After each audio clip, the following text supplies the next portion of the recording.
So, dear friends, today we are going to discuss on a topic alkaloids.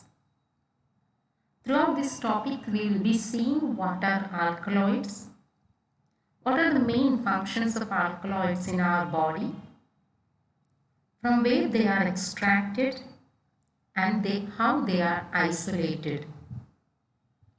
So, throughout this chapter, let us discuss what is the basic role an alkaloid plays in human society and in one's life.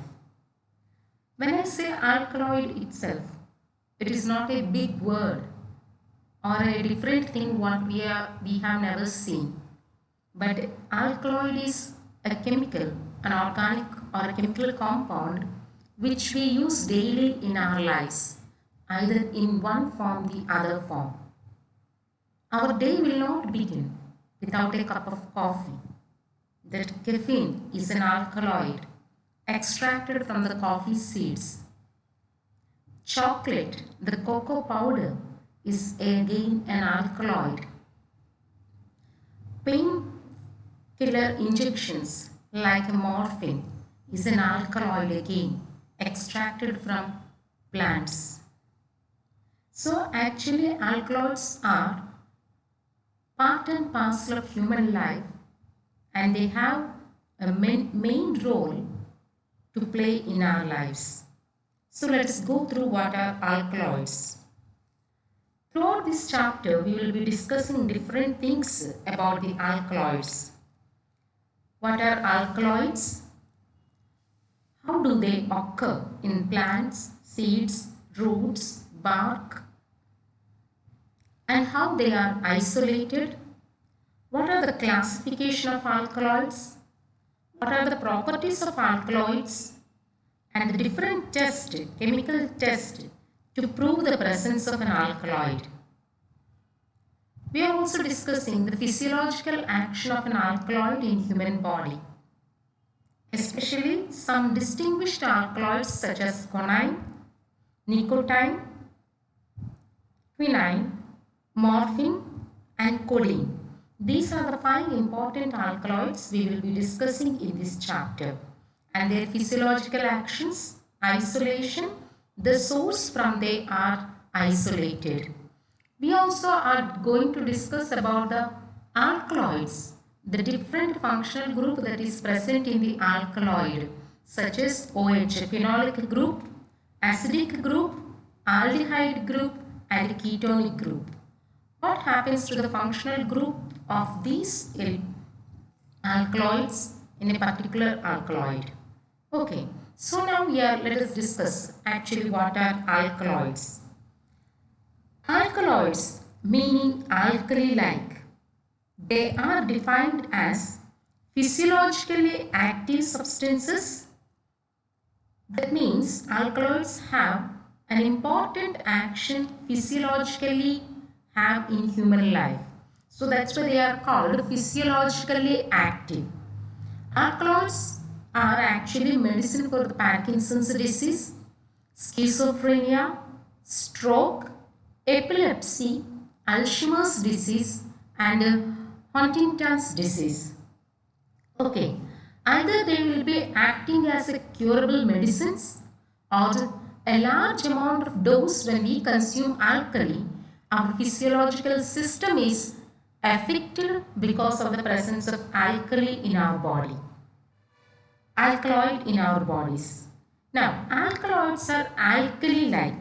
We know the definition alkali itself says they are basic in nature. Alkali, acid, base. Alkali means they are basic in nature.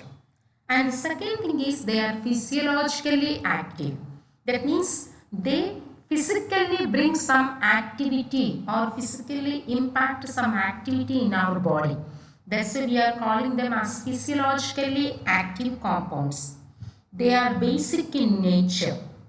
That means you can see the OH group present here. OH group present in most of the alkaloids. That's why they are called basic in nature.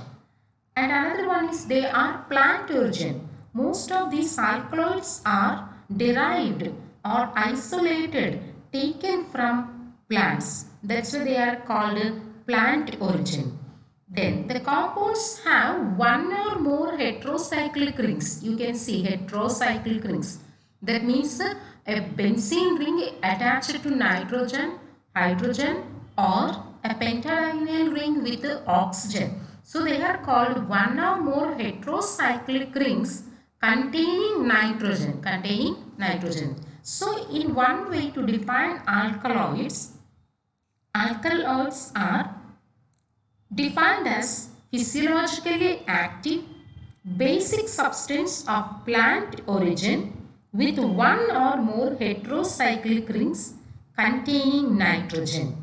So this is the main definition of the alkaloids. We know alkaloids, the name itself says it's a basic in nature. Then they are physiologically active basic substances of plant origin with one or more heterocyclic rings containing nitrogen. So that is the main definition of the alkaloids.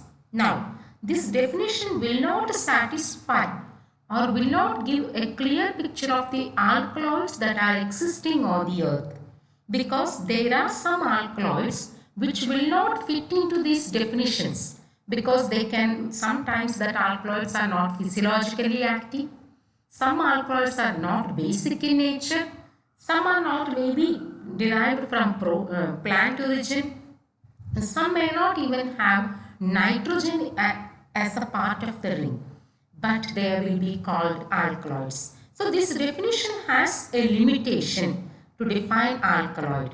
What are the limitations? Suppose if you take a piperine, the alkaloid of pepper, piperine is a basic part or the basic component that is present in the pepper. What you see pepper, what we use in our daily kitchen is a pepper. And the pepper contains an alkaloid substance called piperine. And that piperine is neither base nor physiologically effective. Now, if by eating a pepper, nothing happens. Physiologically, we don't have, either you don't feel sleepy by eating pepper, or your nervous system is not activated by eating a pepper, or you don't have any stroke, or physiologically your body is not affected by consuming this piperine that is present in the black pepper, what we daily consume in our life, daily what we use in our kitchen and in our cooking. So that means if you say the definition is it is a physiologically active, piperine is an alkaloid which will not satisfy that condition. Again, if you have ephedrine, it is a straight chain alkaloid having nitrogen atom in the side chain. Okay, in the first condition we have seen an alkaloid, it is a cyclic in structure. Heterocyclic rings joining one another and forming a cyclic like structure. But in the case of ephedrine, it is a straight chain having nitrogen in the side chain. Okay, so again the definition has its limitation in the case of ephedrine. Again, if you take marijuana, that is marijuana, you know, it is a drug which contains no nitrogen. But basic definition of alkaloid is a number of heterocyclic rings having a nitrogen. But in this case there is no nitrogen and it is an alkaloid. Okay, the alkaloid marijuana has no nitrogen. And another one is caffeine, the daily coffee or the alkaloid that is present in the coffee seeds is a basic heterocyclic, and you know that coffee is a physiologically active compound because coffee is a brain stimulant. Automatically it is having some role on the central nervous system. That's why we call it coffee as a brain stimulant. It is a physiologically active compound with nitrogen, but it is not an actually alkaloid. Caffeine that is present in the coffee seeds has all the definitions that is for the alkaloid. That is, it is a heterocyclic ring, it is a physiologically active compound with a nitrogen and heterocyclic compound, but it is not under the category of alkaloid. So the definition has some limitations. Now, what are the main physiological effects of alkaloids? you know what type of a physiological activity they can do by consuming a particular alkaloid in our life. So alkaloids are used as anesthetics. Anesthetics means before you go to before undergoing a surgery, or before undergoing a minor surgery, or then high complicated surgeries, you are subjected to anesthesia. So alkaloids used as anesthetics, that means you will not be able to remember, or you lose the sense of your body, the physical body. That's why during the operational procedures, if they cut you with a knife, also you don't feel any pain because your body is a numb state. That pain, the sense of touch, the sense of pain is lost by using alkaloid. And it is a stimulant. Sometimes the alkaloid, now all of us know that most of the time these drugs are caught. Why these young people consume drugs? Because it is a stimulant. You will become very active. That's why in most of the sports competitions, they will be undergoing a narco analysis or a drug analysis to see whether they have consumed any alkaloid like heroin, opium. All these things are brain stimulants. You will be in an excited state with an extra energy. Your nerves or your brain nerves are extra active those times. They are also called hallucinogens. That means you are not in this world. You are thinking of something else. You are in another world. No pain, no sufferings of this world will be touching you. You are a hallucination. You are always in the world of imagination and daydreaming. They are also depressants. Sometimes they can cause you a depression by becoming moody, lonely. You don't feel to talk to anybody. You feel like sitting alone, sitting always in your room, not able to relate with other peoples. So alkaloids used as a anesthetics, stimulants, hallucinogens and depressants. Okay, more than 12,000 alkaloids are known to exist, and about 20% of plant species. But only few are exploited as medicinal purposes. Only few of them are used as a for the medical purposes. Some of the alkaloids are used as a analgesics. Okay, that means analgesics means you don't, it is a pain relief. Okay, pain relief. Okay, it is a pain relief, that is called analgesics. Morphine and codeine. When we see patients with the last stage of cancer, last stage of death, almost they have suffered enough and more pain, again അവരുടെ smooth deathന് വേണ്ടിയിട്ട്, or not to feel the pain in their life, they are given morphine injections. Okay, that means that strong pain will not be felt by them. So they are called analgesics, painkillers. Analgesics means painkillers. So morphine and codeine is an alkaloid which is used as an analgesics. Some alkaloids are used as a muscle relaxant. Okay, to be more active. That muscle constraints. This nervous system will be a little more active. Okay, that's why they are used as a muscle relaxant. Thiococicoside is the alkaloid which is used as a muscle relaxant. Okay, antibiotics. Berberine is an alkaloid which is used as an antibiotics. Okay, anti-cancers. Vinblastine is used for the anti-cancer. Okay, then sedatives. Scopolamine is used as a sedative. Addictive stimulants. Caffeine, nicotine, cocaine and ephedrine are used as an addictive stimulants. We know that once nicotine, cocaine are drugs, if you are using once, we will be more addictive to that. That's what that drug abuse it is called. Okay, these are the psychological effects of an alkaloids. Now, how these alkaloids are isolated? Okay, alkaloids, as I mentioned to you, most of the time they are of the plant origin. They are taken or isolated from the plants, either from the seeds, leaves, barks, and roots of plants. They are generally found as a salts of plants acid like a acetic acid, oxalic acid, malic acid, tartaric and citric acids. Okay, so alkaloids occurs in seeds, leaves, barks and roots of plants. They are generally found as salts of plants acids like acetic, oxalic, malic, tartaric and citric acid. Suppose citric acid, you know that it is found in the lime. Malic acid found in the apple. Tartaric acid found in the tamarind. Acetic acid again found in vinegar.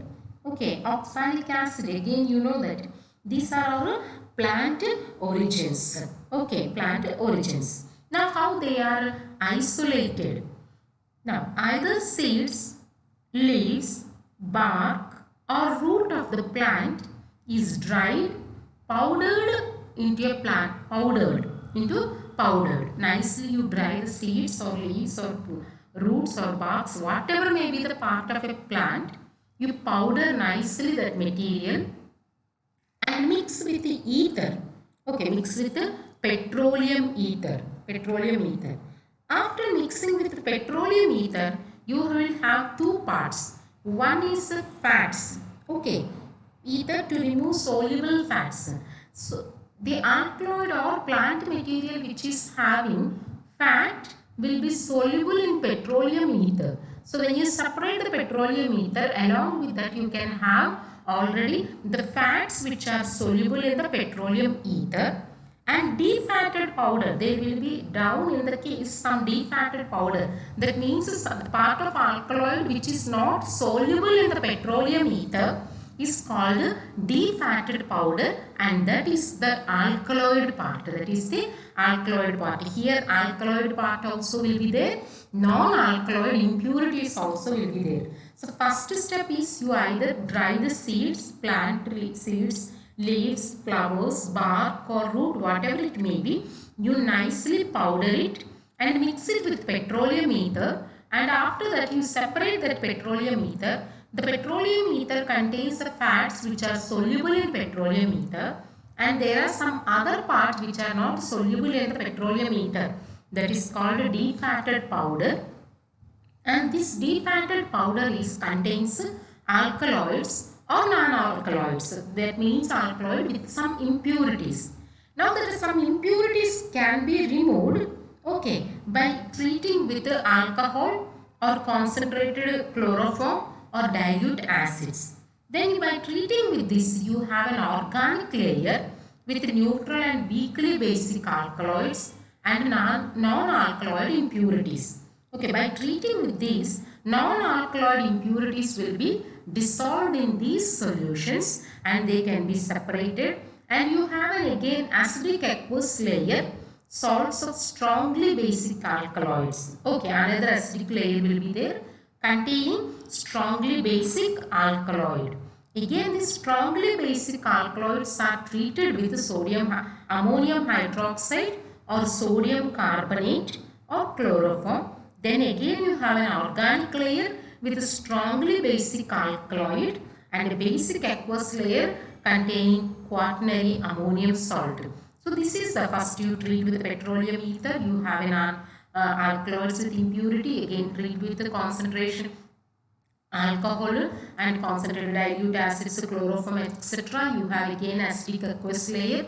Again treat that with ammonium hydroxide or sodium carbonate. Again you have a basic organic layer which contains strongly basic alkaloids. So this is the process of extraction of alkaloids.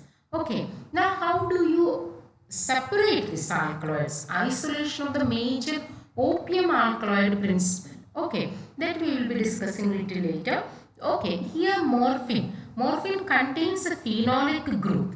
Okay, codeine is a water soluble and narcine is an acidic group. All these are soluble in the sodium hydroxide. So in the presence of sodium hydroxide, only codeine can be extracted by chloroform. Okay, narcine will be dissolved in the ammonium hydroxide leaving the morphine insoluble in the ammonium hydroxide.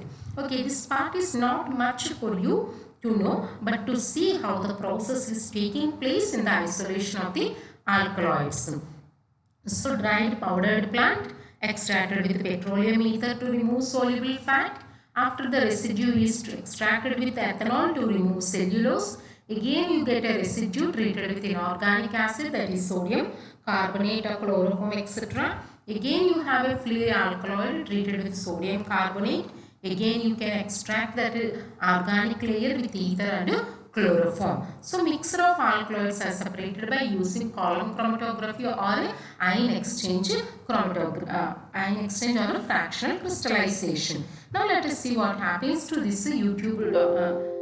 Since there is no internet, we cannot see it. This is the YouTube link through which you can understand the isolation process through a column chromatography, ion exchange and fractional crystallization. Next part is we are going to discuss about the classification of the alkaloid. Okay, alkaloids are classified into different groups depending on the nature of the prominent heterocyclic ring that is present.